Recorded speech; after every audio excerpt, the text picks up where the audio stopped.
kita hari ini akan membacakan adab yang kedua kepada Allah dan Rasulnya.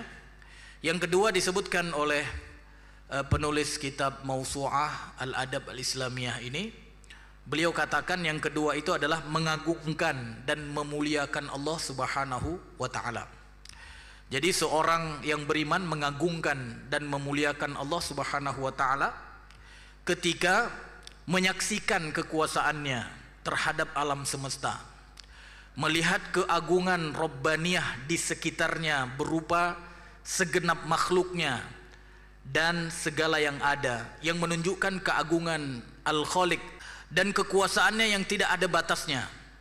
Jadi ketika seseorang mengimani bahwa Allah memiliki sifat-sifat yang sempurna dan bersih dari segala kekurangan, dan bahwa makhluk tak mampu meliputi ilmunya dan tidak juga mengetahui hakikatnya, ketika dia telah menyaksikan semuanya itu dan mengimaninya, niscaya hatinya akan dipenuhi rasa pengagungan terhadap Allah Subhanahu wa ta'ala, pengagungan yang tiada bandingnya, dan segenap makhluk terasa kecil dalam hatinya. Dia tidak melihat sesuatu apapun yang memiliki keagungan dan kemuliaan yang hakiki kecuali Allah Subhanahu wa ta'ala. Jadi ini adalah adab yang kedua kita kepada Allah ta'ala, ya, sikap kita yang kedua kepada Allah ta'ala, harus senantiasa menjadi orang yang mengagungkan dan memuliakan Allah. Dan alhamdulillah bagi orang yang mengerjakan solat, ya, minimal solat wajib 5 kali sehari semalam, insya Allah termasuk orang yang senantiasa mengagungkan dan memuliakan Allah. Ya, karena ketika sujud, ya, di saat itu kita memuliakan dan mengagungkan Allah, yang mensucikan Allah dari segala sesuatu. Apa yang kita katakan ketika sujud, Pak? Ya minimal kalau dulu waktu kecil kita diajarkan zikir ketika sujud itu adalah Subhana Rabbiyal A'la, gitu kan? Artinya apa?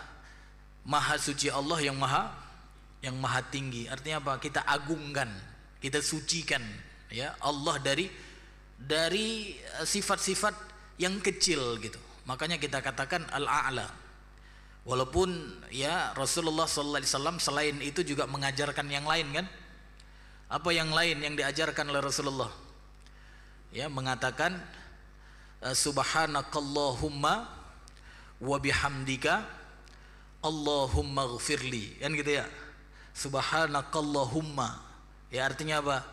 Ya, kita mensucikan Allah, ya, kita mensucikan Allah dari sifat-sifat yang tidak layak bagi Allah Subhanahu wa ta'ala. Kita agungkan Allah, ya. Dan ini disebutkan oleh para ulama termasuk doa atau zikir ketika sujud yang senantiasa dikerjakan atau diucapkan oleh Rasulullah di dalam solat, ya, sejak akhir-akhir kehidupan beliau. Artinya, makanya ada sebagian para ulama mengatakan, ya, kalau bisa kita mengamalkan apa yang diamalkan oleh Rasulullah di saat akhir-akhir, gitu ya. Karena apa? Ya, kalau kita kaji dengan kaidah usul fikih itu kan ada namanya nasakh mansukh, ya. Walaupun, ya, di sini tidak disebutkan oleh para ulama menunjukkan yang sebelumnya dihapus atau diganti, ya. Tetapi mengamalkan apa yang terakhir itu di dalam kaidah usul fikih itu lebih diutamakan.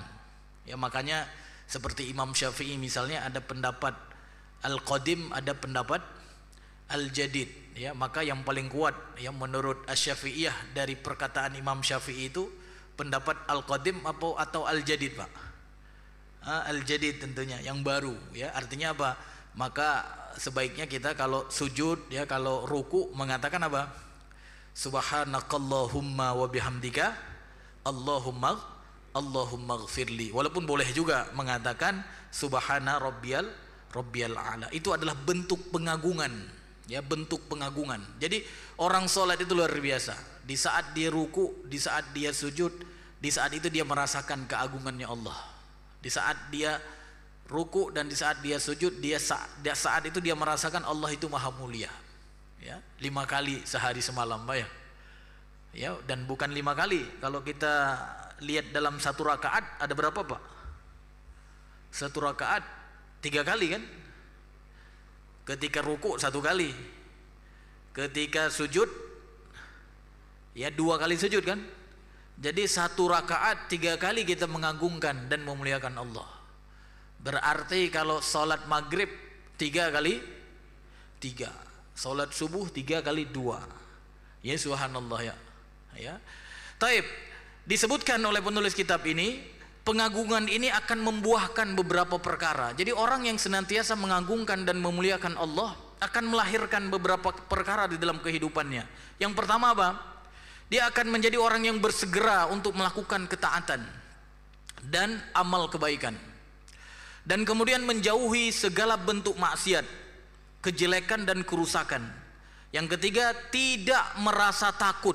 Ya, jadi orang yang senantiasa mengagungkan dan memuliakan Allah itu tidak merasa takut kepada makhluk dalam membela ya hak Allah Ta'ala dan menegakkan kalimat al-haq, ya, baik kepada orang yang dia harapkan maupun kepada orang yang dia takuti. Masya Allah Pak. Jadi kalau ada rasa takut kepada selain Allah, berarti rasa-rasanya kita belum menjadi orang yang mengagungkan ya dan memuliakan Allah. Ya, berapa banyak hari ini ya orang yang masih takut kepada selain Allah ya. Makanya kalau kita lihat para pejuang di jalan Allah itu ya kadang sama peluru aja nggak takut gitu ya. Masya Allah ya. Ya sama roket nggak takut. Kenapa Pak bisa seperti itu? Karena muncul di dalam jiwanya, muncul di dalam hatinya apa? Keagungan kepada Allah. Ya, tapi kalau ada rasa takut kepada selain Allah Ta'ala, ya, apalagi di dalam membela al-haq, di dalam membela yang benar, berarti apa Pak? Berarti kayaknya kita belum menjadi orang yang benar-benar mengagungkan.